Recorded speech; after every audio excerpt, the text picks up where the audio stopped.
Meeting will come to order. Representative Brown is recognized for communication. We're going to need a strong one for this meeting. Let us pray. Heavenly Father, as we pause for a moment of prayer, we give you thanks and praise for watching over us. We ask that you open our ears and heart to do your will, so everything we do and say will be pleasing in your sight and a benefit to your people. Give us courage and strength to make the right decision.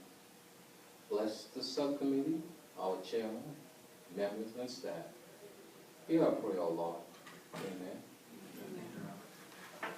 Okay, we only have one bill on the agenda for this meeting. I think it's the only time this year that this subcommittee has met twice on the same bill. Representative Skelton, that's probably a testimony to your persistence and perseverance on this issue.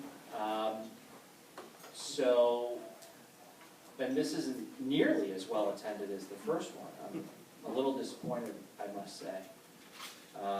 But that's fine. Representative Govan is introduced. Recognized.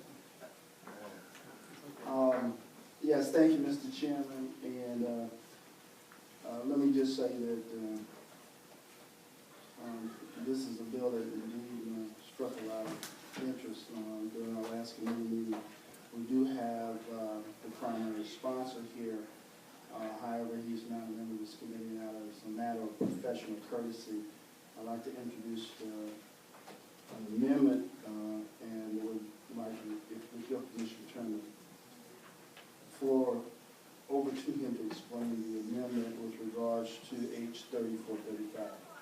That's fine. And just for the members' benefit that I have not already spoken to, we're going to do this subcommittee hearing just a little bit different than we did the last one. I think we took ample testimony on both sides of this issue last time, and the chair, along with the members of the subcommittee, did not feel that it was necessary to take further testimony from either side on this issue, but to hear from the bill's primary sponsor and give him more than sufficient time to explain this amendment. And then we can have discussion after that. Thank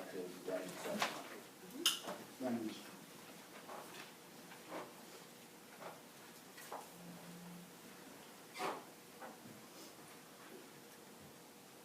Representative Skelton is recognized. Thank you, Chairman Patrick, and thank you for scheduling another hearing on the bill. After we had the last meeting on which the committee adjourned debate, I'm hoping because we were limited on time rather than the content of the bill,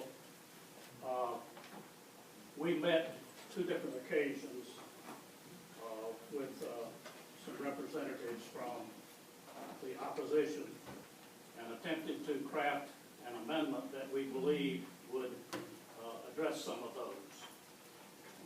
As you know, the bill is designed to do essentially three things. It's designed to provide medically accurate information for health instruction for our youngsters that are in K-12. It's designed to require that the people that are providing that instruction know what they're talking about.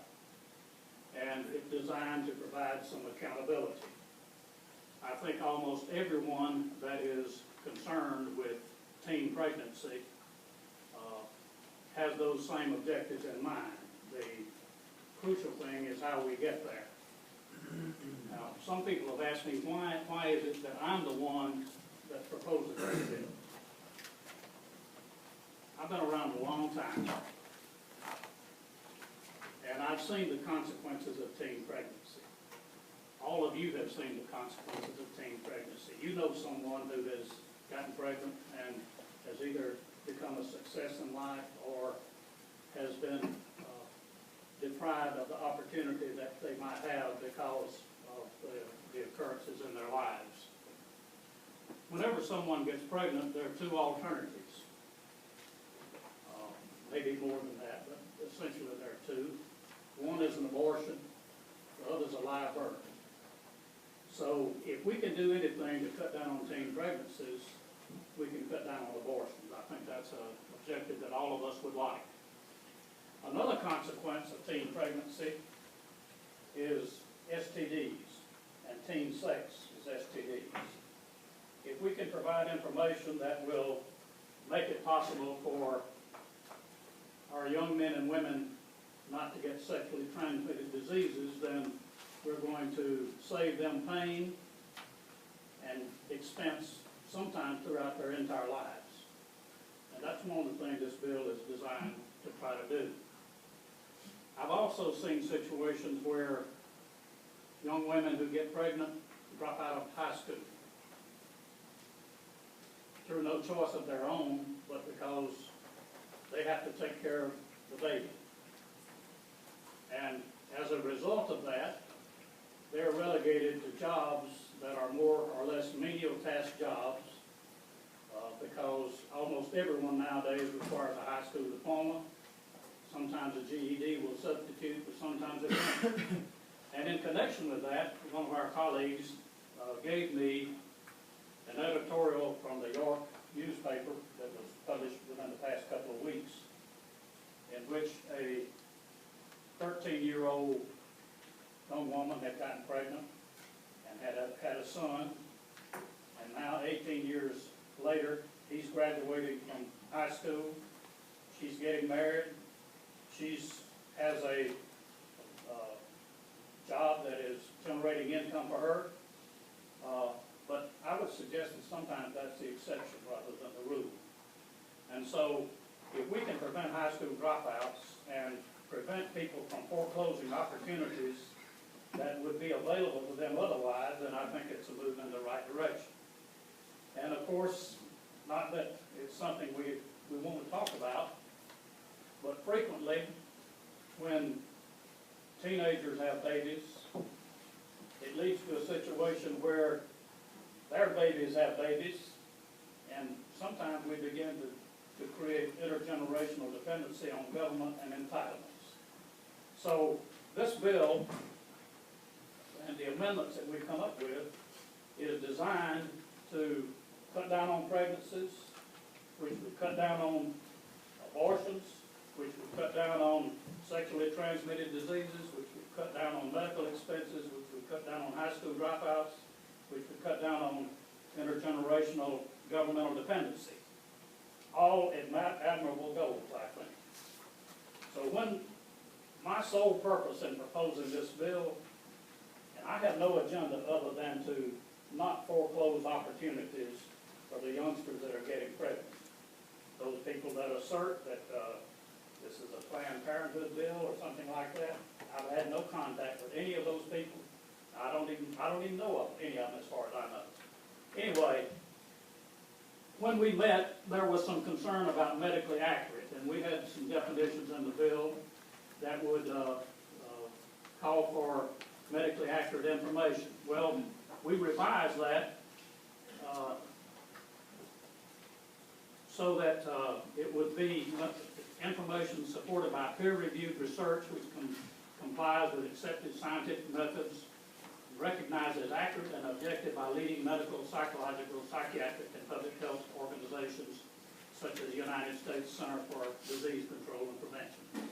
That's the one that we thought we had agreed on in the meetings that we had for determining medically accurate.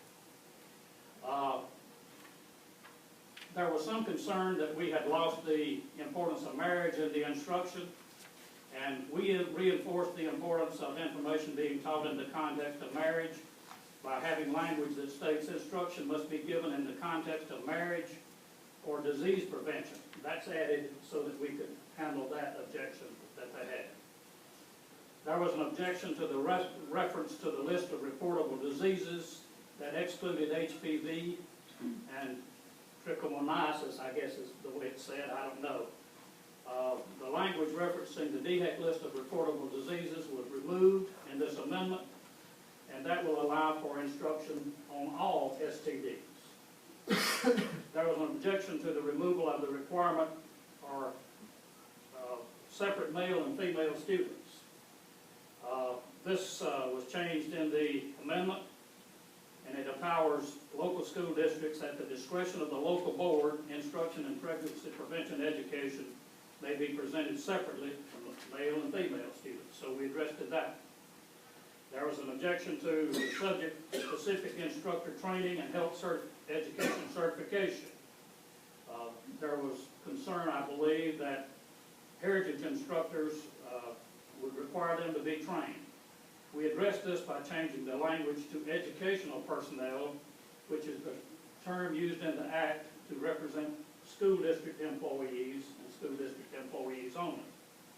The language regarding training and certification is updated from instructor to educational personnel, which refers to those employed by the school district.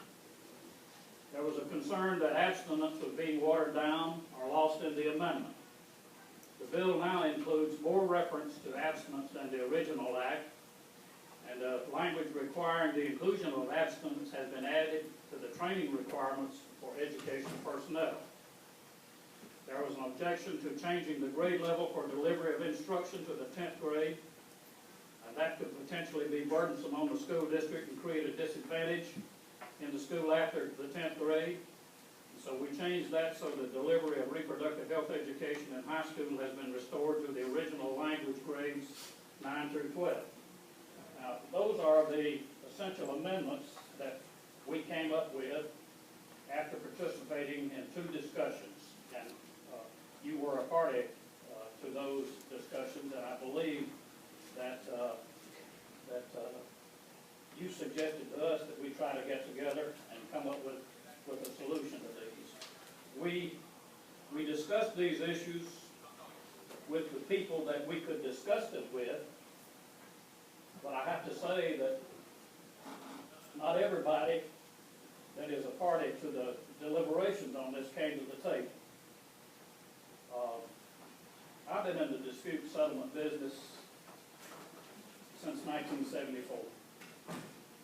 Have mediated probably 200 or more disputes, written decisions in over 1,000 arbitration cases.